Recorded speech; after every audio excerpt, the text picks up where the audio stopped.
So we start out the lecture by talking about threats to group effectiveness, specifically conformity and obedience.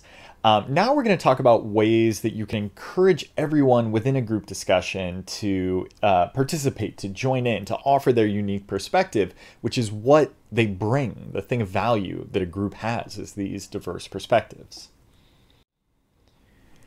So, surprise, surprise, being a good group discussion facilitator is really about being a good listener and using all of the listening tools that we've developed earlier in this semester, and likewise the persuasion tools as well. So things like restatements, open-ended questions, highlighting areas of agreement, all of those things that we do in individual interactions, we're going to bring into the group discussion as well.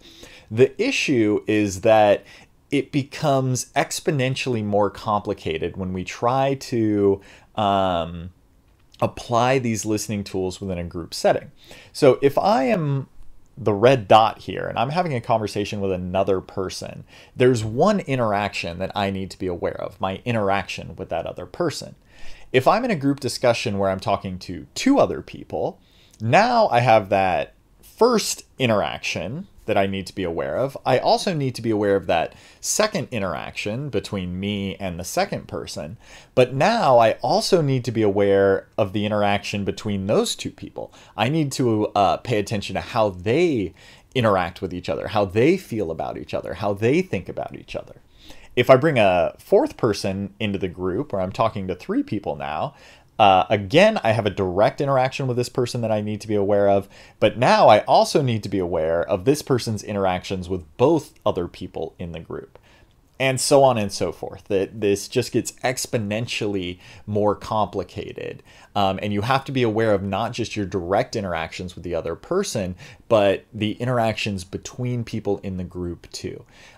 So it is much more complicated to apply these skills that we use at the individual level in the group level. One thing you really want to apply is observing nonverbals. It's very important to observe nonverbals of people in a group. Usually, if we're in a group setting and one person is talking, we're paying attention to that person, just like we would if we were talking to them one-on-one.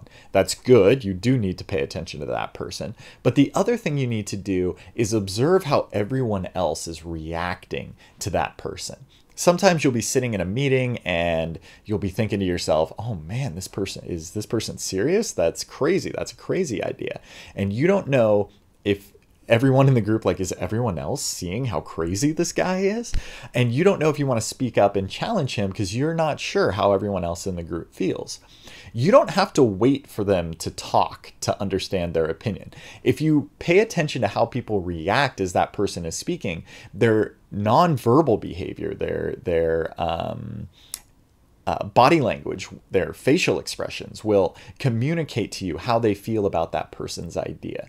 And one of the most useful things you can do in a group discussion setting is not just to look at the speaker, but to remind yourself to check in and pay attention to the nonverbals of everyone in the group, because it will give you an idea of how everyone is feeling about what the speaker is saying.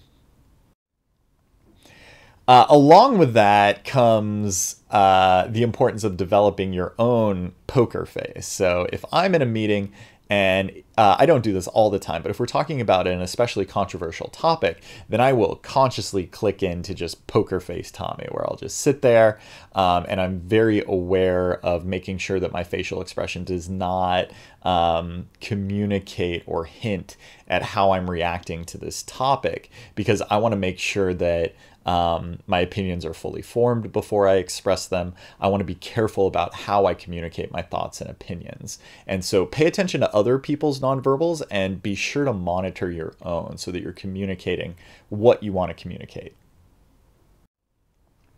Okay, we're going to talk about 6 ways that we can use our listening skills specifically within a group discussion setting. And we're going to talk about the importance of reading the room, encouraging more silent members, keeping big talkers in check, staying on topic, disagreeing thoughtfully with people in the group, and then calling out personal attacks.